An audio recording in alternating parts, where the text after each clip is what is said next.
Entonces, contando las anécdotas al 2 por 1, las anécdotas legionarias del hermano Antonio.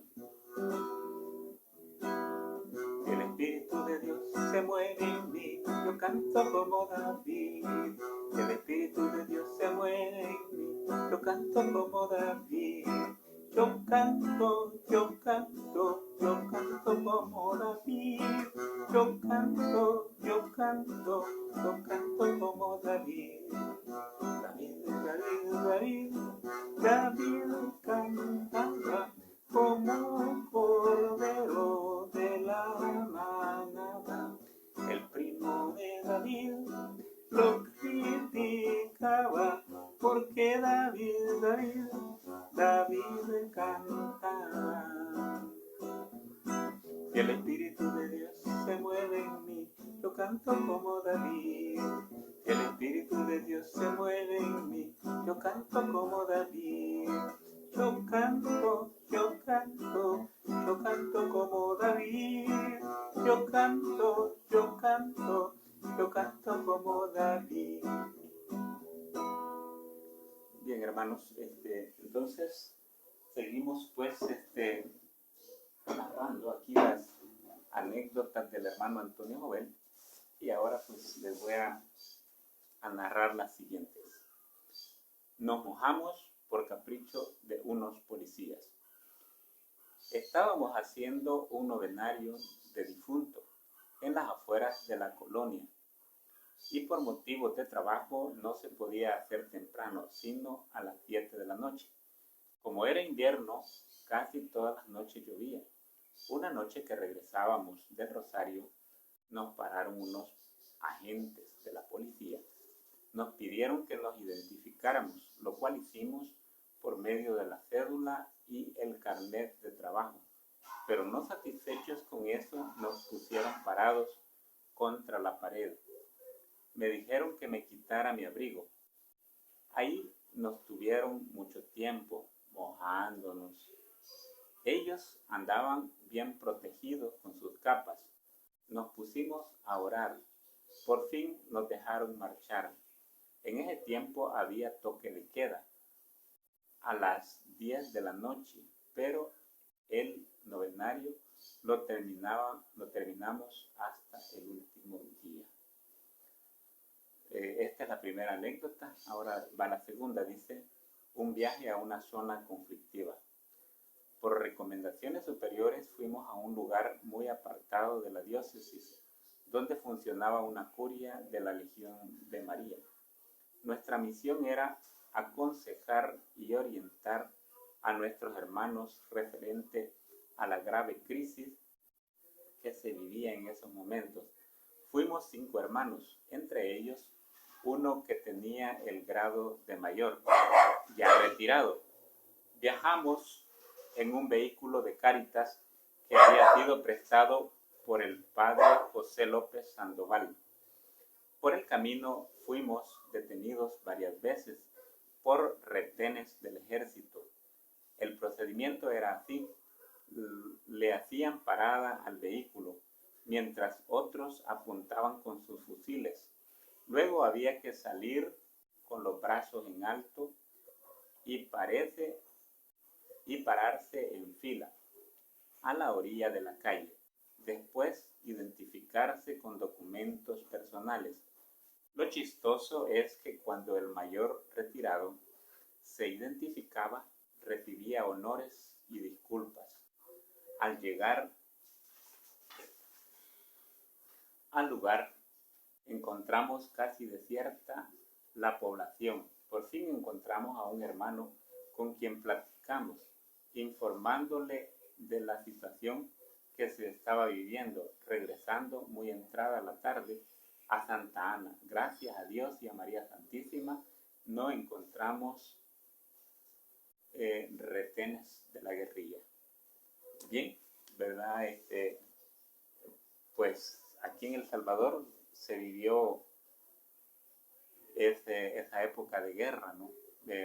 Habían lo que le llamaban toque de queda, que si ya uno pasaba las 10 de la noche, pues lo mataban, ¿verdad? o por lo menos lo metían preso. Pero así sucedió durante mucho tiempo en la época de guerra. Y aquí el hermano Antonio pues nos cuenta esto, ¿verdad? Yo les quiero leer, hermanos, en el Evangelio, haciendo como una comparación, ¿verdad? Con lo del hermano que era mayor, a pesar de que era un mayor retirado del ejército, pero siempre recibía honores, ¿verdad? Y le reconocían su grado militar, ¿verdad? Aquí en el Evangelio de San Lucas, en el capítulo 7, del 1 en adelante, dice así: lectura del Santo Evangelio según San Lucas. Gloria a ti, Señor Jesús. Cuando terminó de enseñar al pueblo con estas palabras, Jesús entró en Cafarnaúm. Había allí un capitán que tenía un sirviente muy enfermo, al que quería mucho y que estaba a punto de morir. Habiendo oído hablar de Jesús, le envió a algunos judíos importantes para rogarle que viniera y salvara a su siervo. Llegaron donde Jesús y le rogaron insistentemente, diciéndole: este hombre se merece que le hagas este favor, pues ama a nuestro pueblo y nos ha construido una sinagoga. Jesús se puso en camino con ellos. No estaba ya lejos de la casa cuando el capitán envió a unos amigos para que le dijeran: Señor, no te molestes, pues ¿quién soy yo para que entres bajo mi techo? Pero eso ni siquiera me atrevía a ir personalmente donde ti. Basta que tú digas una palabra y mi sirviente sanará. Yo mismo, a pesar de que soy un subalterno, tengo soldados a mis órdenes, y cuando le ordeno a uno vete, va, y si le digo a otro ven, viene, y si digo a mi sirviente haz esto, lo hace. Al oír estas palabras, Jesús quedó admirado y volviéndose hacia la gente que lo seguía, dijo: les aseguro que ni siquiera en Israel he hallado una fe tan grande. Y cuando los enviados regresaron a casa, encontraron al sirviente totalmente restablecido. Palabra del Señor, gloria y honor a ti, Señor Jesús. En primer lugar, hermanos, yo quería comparar a este hermano legionario, pues que era un mayor retirado.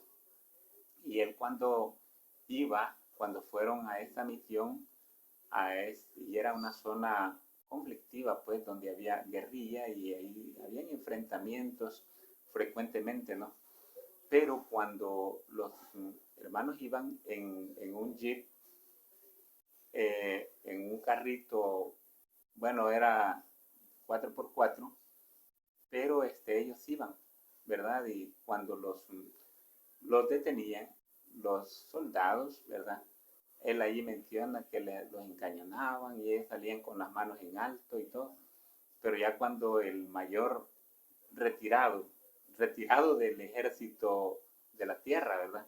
Pero activo en el ejército de Mamita María, entonces él se identificaba, ¿verdad? Que era mayor y se le cuadraban, ¿verdad? Los soldados se le cuadraban y le hacían honores y todo eso. Y le pedían disculpas, ¿verdad? O sea, qué bonito eso de el grado militar, ¿verdad? Que se respeta. Igual sucede en la Legión de María, pues nosotros tenemos diferentes jerarquías, ¿verdad? Está el presidium, la curia, y los hermanos de los presidios, pues ven con mucho respeto, ¿verdad? A los oficiales de la curia. Igual, ¿verdad? Los oficiales de la curia ven con mucho respeto a los oficiales del comisium y así sucesivamente, ¿verdad? Los de comisium ven con respeto a los oficiales de regia y los de regia a los de senatus o el concilium. Bien, pues aquí sucedió esto, ¿verdad? Que los hermanos hicieron esta misión y el mayor pues se veía que era respetado por los soldados cuando ya él se identificaba como mayor del ejército Y dice, gracias a Dios, dice el hermano, que no nos encontramos guerrilla, ¿verdad? Porque si se hubieran encontrado con guerrilla, pues al ver que él era militar, pues era peligroso que los hubieran apresado, ¿verdad? O que los hubieran matado. Pero el Señor estuvo con ellos en este viaje. Y con respecto, pues, al centurión, ¿verdad? Él dice, ¿verdad?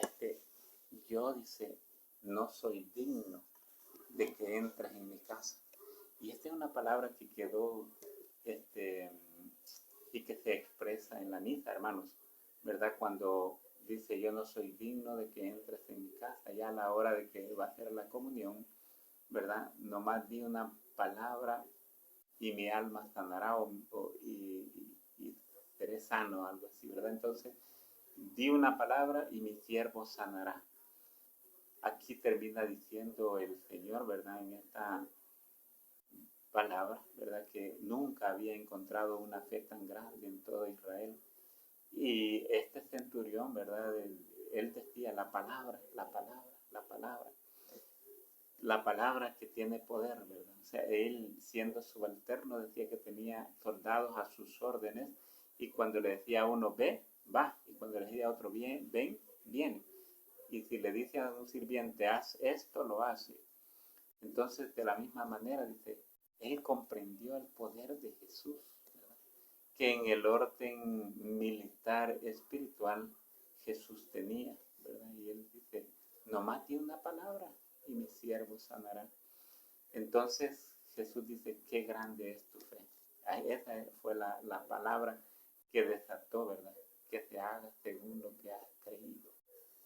Hermanos, realmente grande es la fe. Grande es los medios que el Señor nos pone, ¿no?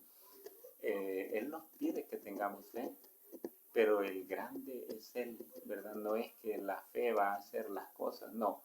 El milagro no lo hace la fe. La fe es un elemento necesario para que se realice un milagro, pero no siempre, porque muchas veces Dios, aunque nosotros no tengamos fe, Él nos ayuda.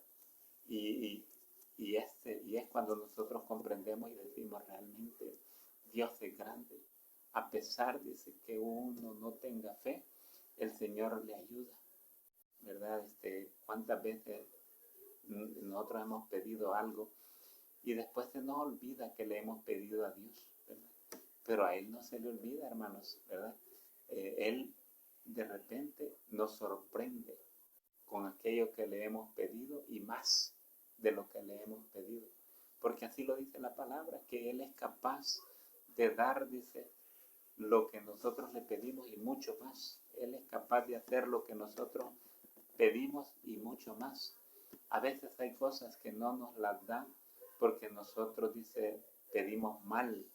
Porque nosotros, dice, piden para despilfarrar, dice. Entonces el Señor, pues hay cosas que si no convienen para el reino, si no convienen para la predicación, pues no nos la va a dar, ¿verdad? Pero si usted, hermano, y yo le pedimos al Señor en función del reino, Él nos va a dar lo que nosotros le pidamos. Y de eso, pues yo soy testigo, ¿verdad? Que cuando le he pedido algo al Señor y que es algo para bien, pues el Señor concede. A Jesús, por María, legionarios manteneos firmes hasta la muerte.